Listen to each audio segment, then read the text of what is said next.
Welcome to Study Loop. For this problem, we have been given a series of 5 statements about floor and ceiling functions, and we either need to prove or disprove these statements. So let's just take these one at a time. Our first one is the floor function of the ceiling function of x, and we want to show that that equals, or not, does it equal the ceiling function of x for all real numbers x? Well, let's take a look at what we have. The inside function on the left-hand side is the ceiling function. So whatever x is, we're going to go up to the next integer. So this piece right here that I'm circling in red is always going to be an integer. Well, the floor of an integer doesn't change. It just stays the same. So the floor function is actually not doing anything here. It already is an integer. It's irrelevant. So yes, the floor of the ceiling of x equals the ceiling of x. That floor function does not change the value at all. So this one is true. Okay, what about our second statement?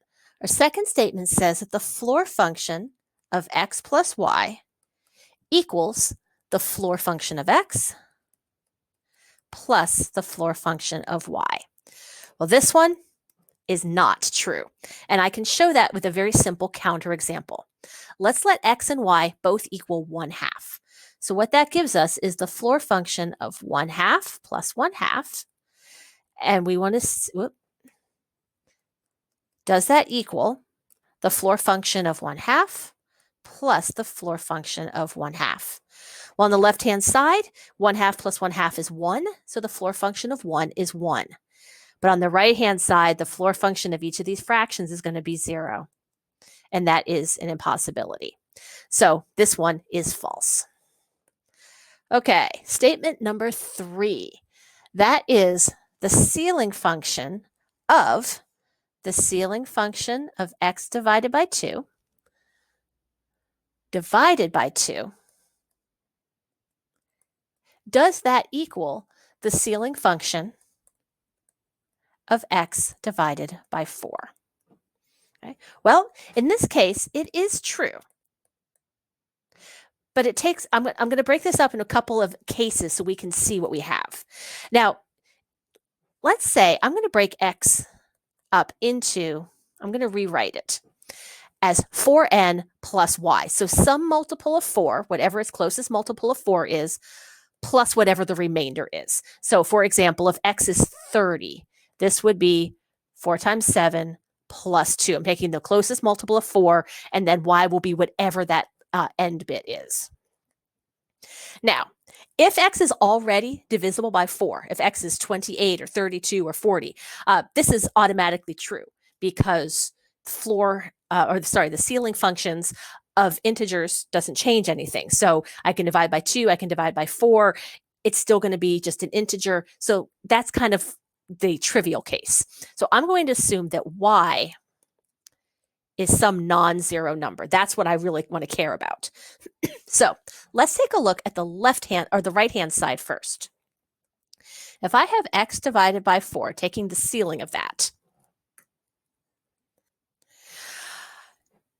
that's equivalent to the ceiling of 4n plus y divided by 4. Well, 4n divided by 4 is just going to be n. Y over 4 is going to be some fraction less than 1, but I'm taking the ceiling, so I'm going to be adding 1 to it. So whatever y is, it doesn't matter. I'm going to be taking, it'll be that n. Remember, I put the 4 times the nearest, 4 times n, where that's the nearest multiple of 4. It'll be n plus 1 for that fractional little piece that's left over.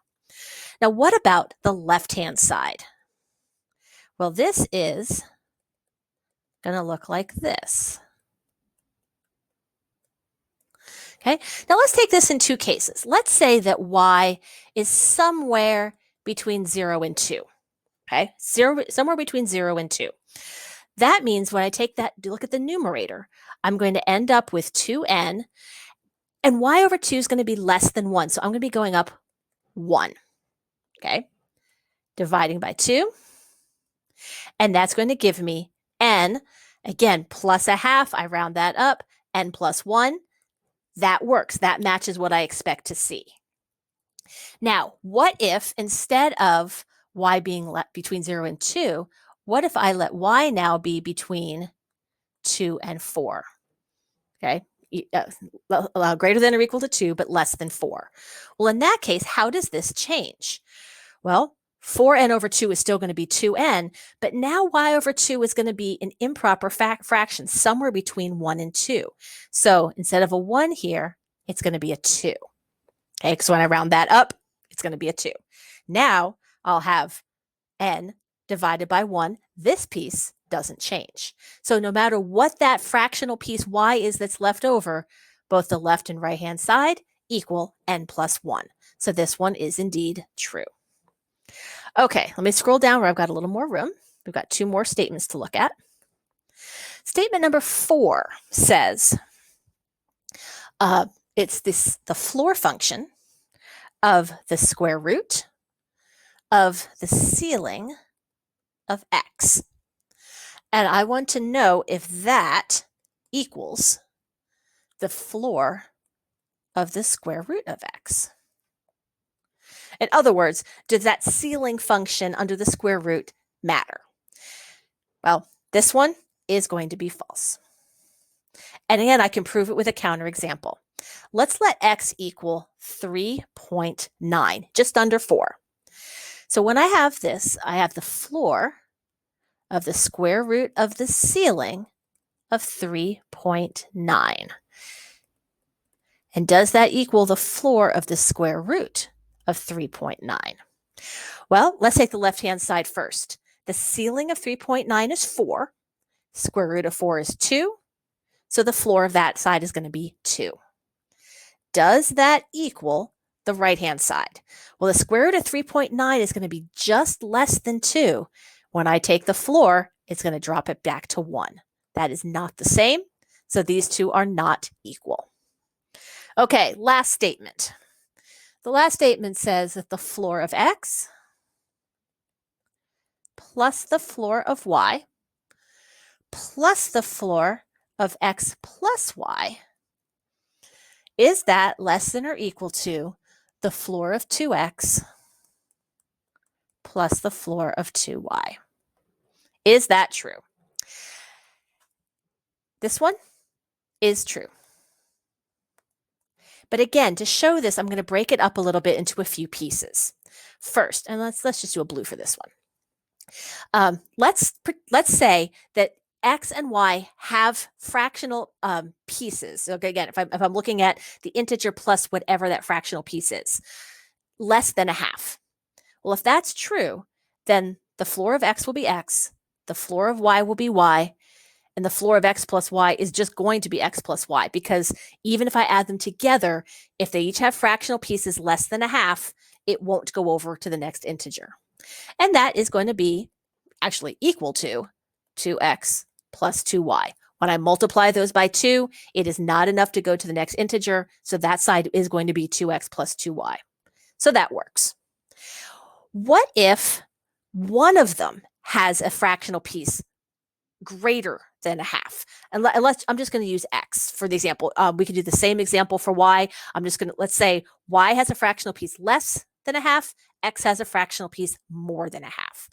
Well, on this side, nothing changes. I still have x plus y, and when I add them together, since one has a fractional piece greater than a half and one is less, it's not enough to push it to the next integer, so that's going to stay x plus y. Now on this side, x has a fractional piece greater than a half. When I multiply by 2, it puts it up to the next integer, so that's going to be 2x plus 1. Y is not going to change. So the right-hand side got bigger. That's fine. It is still going to be the left-hand side is going to be less than or equal to the right-hand side. Now, last case. Let's say both x and y have a fractional piece bigger than a half. Okay. These two pieces don't change. The floor is going to be x and y. Plus. Okay. When I add these together, I'm going to have that integer piece of x and y plus 1, because I add those fractional pieces together, it bumps it up. Now over here, when I multiply 2x, multiply x by 2, I'm going to be having an extra 1 for that fractional piece. And I'll have 2y plus 1 for that fractional piece. The right-hand side, again, grew faster than the left-hand side. So this is true.